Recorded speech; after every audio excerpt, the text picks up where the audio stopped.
Global terrorism की universities रही है। दुनिया में कहीं पर भी जो बड़े आतंकी हमले हुए हैं, चाहे 9/11 हो, चाहे लंदन ट्यूब बॉम्बिंग हो, या भारत में दशकों से जो बड़े बड़े आतंकी हमले हुए हैं, उन सब के तार कहीं ना कहीं आतंक के इन्हीं ठिकानों से जुड़ते रहे हैं। आतंकियों ने हमारी बहनों का सिंदूर उजाड़ा था, इसलिए भारत ने आतंक के ये हेडक्वार्टर्स उजाड़ दिए। भारत के इन हमलों में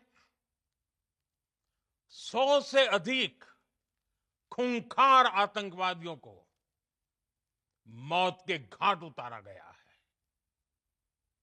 आतंक के बहुत सारे आका बीते 2.5-3 दशकों से खुलेआम पाकिस्तान में घूम रहे थे, जो भारत के खिलाफ साजिशें करते थे। उन्हें भारत ने एक झटके में खत्म कर दिया। साथियों, भारत की इस कार्रवाई से पाकिस्तान घोर निराशा में गिर गया था, हताशा में गिर गया था, बौखला गया था। और इसी बौखलाहट में उसने एक और दुस्साहस किया। आतंक पर भारत की कार्रवाई का साथ देने के बजाय पाकिस्तान ने भारत पर ही हमला करना शुरू कर दिया। पाकिस्तान ने हमारे स्कूलों, कॉलेजों को, गुरुद्वारों को, मंदिरों को, सामान्य नागरिकों के घरों को निशाना बनाया। पाकिस्तान ने हमारे सैन्य ठिकानों को निशाना बनाया। लेकिन इसमें भी पाकिस्तान खुद बेनकाब हो गया। दुनिया ने देखा कि कैसे पाकिस्तान के ड्रोन्स, पाकिस्तान की मिसाइलें भारत के सामने तिनके की तरह बिखर गई। भारत के सशक्त एयर डिफेंस सिस्टम ने उन्हें आसमान में ही नष्ट कर दिया। पाकिस्तान की तैयारी सीमा पर वार की थी, लेकिन भारत ने पाकिस्तान के सीने पर वार कर दिया। भारत के ड्रोन्स, भारत की मिसाइलों ने सटीकता के साथ हमला किया। पाकिस्तानी वायुसेना के उन एयरबेस को नुकसान पहुंचाया, जिस पर पाकिस्तान को बहुत घमंड था। भारत ने पहले 3 दिनों में ही पाकिस्तान को इतना तबाह कर दिया, जिसका उसे अंदाजा भी नहीं था। इसलिए भारत की आक्रामक कार्रवाई के बाद पाकिस्तान बचने के रास्ते खोजने लगा। पाकिस्तान दुनिया भर में तनाव कम करने के लिए गुहार लगा रहा था, और बुरी तरह पीटने के बाद इसी मजबूरी में 10 मई की दोपहर को पाकिस्तानी सेना ने हमारे डीजीएमओ को संपर्क किया, तब तक हम आतंकवाद के इंफ्रास्ट्रक्चर को बड़े पैमाने पर तबाह कर चुके थे। आतंकियों को मौत के घाट उतार दिया गया था। पाकिस्तान के सीने में बसाए गए आतंक के अड्डों को हमने खंडहर बना दिया था। इसलिए जब पाकिस्तान की तरफ से गुहार लगाई गई, पाकिस्तान की तरफ से जब ये कहा गया कि उसकी ओर से आगे कोई आतंकी गतिविधि और सैन्य दुस्साहस नहीं दिखाया जाएगा, तो भारत ने भी उस पर विचार किया। और मैं फिर दोहरा रहा हूं, हमने पाकिस्तान के आतंकी और सैन्य ठिकानों पर अपनी जवाबी कार्रवाई को अभी सिर्फ स्थगित किया है। आने वाले दिनों में हम पाकिस्तान के हर कदम को इस कसौटी पर मापेंगे कि वो क्या रवैया अपनाता है। साथियों, भारत की तीनों सेनाएं,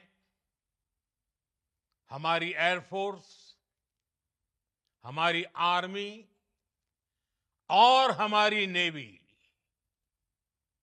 हमारी border security force BSF, Bharat के अर्धसैनिक बल लगातार अलर्ट पर है। सर्जिकल स्ट्राइक और एयर स्ट्राइक के बाद अब ऑपरेशन सिंदूर आतंक के खिलाफ भारत की नीति है। ऑपरेशन सिंदूर ने आतंक के खिलाफ लड़ाई में एक नई लकीर खींच दी है, एक नया पैमाना, न्यू नॉर्मल तय कर दिया है। पहला, भारत पर आतंकी हमला हुआ तो मुंह तोड़ जवाब दिया जाएगा। हम अपने तरीके से, अपनी शर्तों पर जवाब देकर रहेंगे। हर उस जगह जाकर कठोर कार्रवाई करेंगे जहां से आतंक की जड़ें निकलती हैं। दूसरा, कोई भी न्यूक्लियर ब्लैकमेल भारत नहीं सहेगा। न्यूक्लियर ब्लैकमेल की आड़ में पनप रहे आतंकी ठिकानों पर भारत सटीक और निर्णायक प्रहार करेगा। तीसरा, हम आतंक की सरपरस्त सरकार और आतंक के आकाओं को अलग अलग नहीं देखेंगे। ऑपरेशन सिंदूर के दौरान दुनिया ने पाकिस्तान का वो घिनौना सच फिर देखा है, जब मारे गए आतंकियों को विदाई देने पाकिस्तानी सेना के बड़े बड़े अफसर उमड़ पड़े। स्टेट स्पॉन्सर्ड टेररिज्म का ये बहुत बड़ा सबूत है। हम भारत और अपने नागरिकों को किसी भी खतरे से बचाने के लिए लगातार निर्णायक कदम उठाते रहेंगे। साथियों, युद्ध के मैदान पर हमने हर बार पाकिस्तान को धूल चटाई है और इस बार ऑपरेशन सिंदूर ने नया आयाम जोड़ा है। हमने रेगिस्तानों और पहाड़ों में अपनी क्षमता का शानदार प्रदर्शन किया और साथ ही न्यू एज वॉरफेयर में भी अपनी श्रेष्ठता सिद्ध की। इस ऑपरेशन के दौरान हमारे मेड इन इंडिया हथियारों की प्रामाणिकता सिद्ध हुई। आज दुनिया देख रही है 21वीं सदी के वॉरफेयर में made in India defence equipments, इसका समय आ चुका है। साथियों, हर प्रकार के आतंकवाद के खिलाफ हम सभी का एकजुट रहना,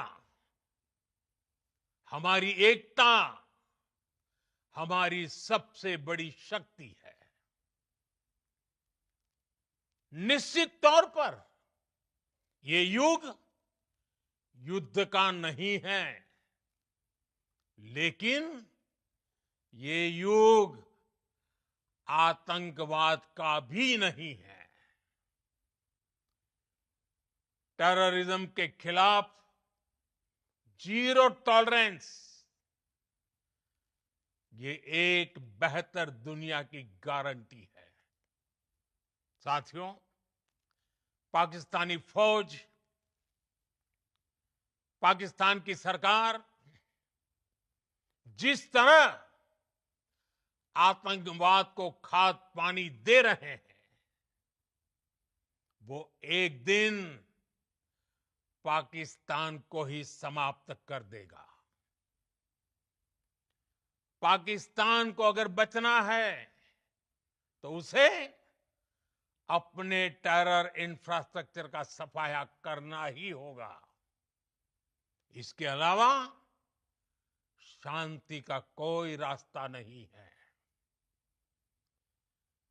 भारत का मत एकदम स्पष्ट है। टेरर और टॉक एक साथ नहीं हो सकते।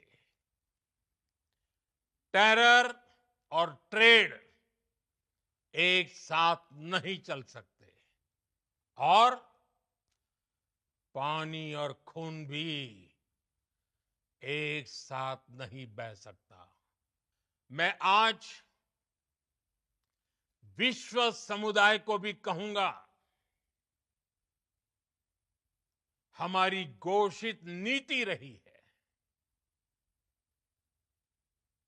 अगर पाकिस्तान से बात होगी तो टेररिज्म पर ही होगी। अगर पाकिस्तान से बात होगी तो पाक ऑक्युपाइड कश्मीर, पीओके, उस पर ही होगी।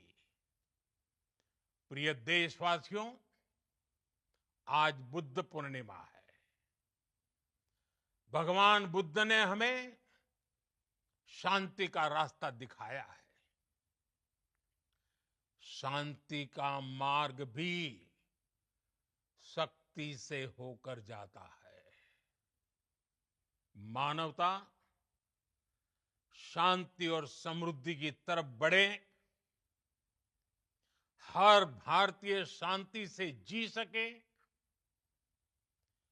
विकसित भारत के सपने को पूरा कर सके, इसके लिए भारत का शक्तिशाली होना बहुत जरूरी है। और आवश्यकता पड़ने पर इस शक्ति का इस्तेमाल भी जरूरी है। और पिछले कुछ दिनों में भारत ने यही किया है। मैं एक बार फिर भारत की सेना और सशस्त्र बलों को सैल्यूट करता हूं। हम भारतवासी के हौसले, हर भारतवासी का एकजुटता का शपथ, संकल्प, मैं उसे नमन करता हूं। बहुत बहुत धन्यवाद। भारत माता की जय। भारत माता की जय। भारत माता की जय।